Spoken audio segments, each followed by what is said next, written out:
Change case feature பற்றி தான் நம்ம இந்த சாப்டரில் பார்க்க போகிறோம். ஸோ அதாவது ஒரு டாக்குமெண்ட்டை நீங்கள் எடிட் பண்ணும்போது ஸோ இந்த ஆப்ஷன்ஸை நீங்கள் அதிகம் யூஸ் பண்ண மாட்டீங்க. உங்களுக்கு தேவைப்பட்டுச்சுன்னா நீங்கள் சேஞ்ச் கேஸ் ஃபீச்சர் டூலை யூஸ் பண்ணி நீங்கள் ஒரு டாக்குமெண்ட்டை ஈஸியாக ரீஃபார்மேட் பண்ண முடியும்.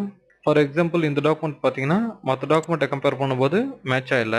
என்ன ரீசன் பார்த்தீங்கன்னா ஸோ இதில் உள்ள பேராகிராஃபில் உள்ள டெக்ஸ்ட் எல்லாமே ஆல் கேப்ஸில் இருக்குது. ஸோ இது டாக்குமெண்ட்டை படிக்கிறதுக்கும் ரொம்ப சிரமமாக இருக்குது. அது இல்லாமல் பார்த்தீங்கன்னா அன்ப்ரொஃபஷனல் லுக்காகவும் இருக்குது. ஸோ நம்ம இந்த பேராகிராஃபில் உள்ள டெக்ஸ்ட்டை ரீடைப் பண்ணாமலே எப்படி நம்ம ரீஃபார்மேட் பண்ணுறதுன்றத இந்த சாப்டரில் பார்க்கலாம். ஸோ ஃபஸ்ட்டு நீங்கள் இந்த பேராகிராஃபை செலக்ட் பண்ணிக்கோங்க. இப்போ ரிபனில் உள்ள ஹோம் டேப்பில் ஸோ இந்த இடத்துல சேஞ்ச் கேஸ் டூல்ஸ் இருக்குது. ஜஸ்ட் கிளிக் பண்ணிங்கன்னா ட்ராப் டவுன் லிஸ்ட் ஓப்பன் ஆகும். ஸோ இதில் 5 சாய்ஸஸ் இருக்குது. ஸோ லாஸ்ட் ஒன் பார்த்தீங்கன்னா டாகிள் கேஸ். இது என்னன்னு பார்த்தீங்கன்னா கேப்ஸில் உள்ள டெக்ஸ்ட்டை ஸ்மால்ஸ் ஆக்கும், ஸ்மாலில் உள்ள டெக்ஸ்ட்டை கேப்ஸ் ஆக்கும். இந்த இடத்துல இதை யூஸ் பண்ண போகிறதில்ல. ஸோ நமக்கு தேவையானது சென்டென்ஸ் கேஸ். ஸோ ஜஸ்ட் நான் இதை கிளிக் பண்ணுறேன்.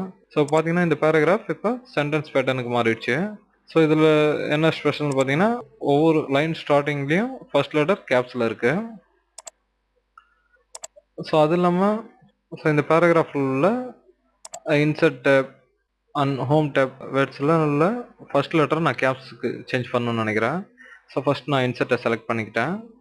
ஜஸ்ட் இந்த இடத்துல பார்த்தீங்கன்னா கேபிட்டலைஸ் ஈச் வேர்டு. ஸோ இந்த ஆப்ஷன் நான் கிளிக் பண்ணோன்னே ஸோ அந்த வேர்ட்ஸில் உள்ள ஃபர்ஸ்ட் லெட்டர் கேப்ஸாக சேஞ்ச் ஆகிடுது. செகண்ட் பார்த்தீங்கன்னா ஹோம் டேப்ஸ் செலக்ட் பண்ணிக்கிறேன், கேபிட்டலைஸ் ஈச் வேர்டு. ஸோ எனக்கு தேவையான வேர்ட்ஸுக்கு நான் செலக்ட் பண்ணி அதனோட ஃபர்ஸ்ட் லெட்டரை நான் கேப்ஸ் சேஞ்ச் பண்ண முடியும். ஸோ நம்ம இந்த ஆப்ஷனை யூஸ் பண்ணி டாக்குமெண்ட்டில் உள்ள டெக்ஸ்ட்டை குயிக்காகவே ரீஃபார்மேட் பண்ண முடியுது. ஸோ அனதர் ஒன் எக்ஸாம்பிள் பார்க்கலாம்.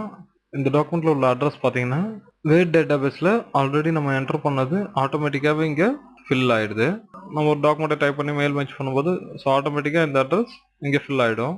இது மெயில் மேட்ச்சுக்கு ஓகே. பட் நம்ம ஒரு இந்த டாக்குமெண்ட்டை போஸ்ட் ஆஃபீஸ்க்கு அனுப்பும்போது ஸோ அவங்க வந்து எக்ஸ்பெக்ட் பண்ணுறது என்னென்னு பார்த்தீங்கன்னா என்வலப்பில் உள்ள அட்ரஸ் ஆல் கேப்ஸில் இருக்கணும்னு விரும்புவாங்க. ஸோ ஜஸ்ட் நம்ம ஃபுல்லாக செலக்ட் பண்ணிப்போம். நான் சேஞ்ச் கேஸ் ஃபீச்சர் செலக்ட் பண்ணி அப்பர் கேஸ் ஆப்ஷனை நான் சூஸ் பண்ணுறேன். ஸோ பார்த்தீங்கன்னா எல்லா லெட்டருமே அப்பர் கேஸில் சேஞ்சஸ் ஆகிடுச்சு. அண்ட் நெக்ஸ்ட் பார்த்தீங்கன்னா டைட்டில்ஸ். ஸோ நம்ம இந்த டைட்டிலில் செலக்ட் பண்ணிப்போம். ஸோ இது எல்லாமே ஸ்மால் லெட்டரில் இருக்குது. ஸோ டைட்டிலில் வந்து ஈச் வேர்டு வந்து கேப்ஸில் இருந்துச்சுன்னா பரவாயில்ல. ஸோ நான் இதை செலக்ட் பண்ணி கேபிட்டலைஸ் ஈச் வேர்டு. ஸோ நான் இதை கொடுக்கும்போது ஸோ ஒவ்வொரு வேர்ட்லையும் ஃபர்ஸ்ட் லெட்டர் கேப்ஸில் போயிடுது. ஸோ இந்த பையில் பார்த்தீங்கன்னா ஃபர்ஸ்ட் லெட்டர் கேப்ஸில் இருக்கணும்னு அவசியம் இல்லை. நான் இதை செலக்ட் பண்ணி லோயர் கேஸ் நான் சூஸ் பண்ணிட்டேன். ஸோ இந்த சேஞ்ச் கேஸ் ஃபீச்சரை நம்ம யூஸ் பண்ணி டாக்குமெண்ட்டில் உள்ள கண்டென்ட்டை ரீடைப் பண்ணாமலே ரீஃபார்மேட் பண்ண முடியுது. அண்ட் நெக்ஸ்ட் ஒன்று பார்த்தீங்கன்னா subscript and super script. Subscript பார்த்தீங்கன்னா நார்மல் லைனுக்கு கீழே இருக்கும். சூப்பர் ஸ்கிரிப்ட் பார்த்தீங்கன்னா நார்மல் லைனுக்கு மேலே இருக்கும். சப்ஸ்கிரிப்ட் வந்து பொதுவாக கெமிக்கல் லைனில் யூஸ் பண்ணுறாங்க. அண்ட் சூப்பர் ஸ்கிரிப்ட் பார்த்தீங்கன்னா மேத்தமெட்டிக்கல் ஃபார்முலாவில் யூஸ் பண்ணுறாங்க. For example power of 3 cube. So அந்த மாதிரி யூஸ் பண்ணலாம். ஸோ இந்த இடத்துல பார்த்தீங்கன்னா so this is the mathematical formula E=mc². So இந்த இடத்துல ஸ்கொயர் வந்து சூப்பர் ஸ்கிரிப்ட்.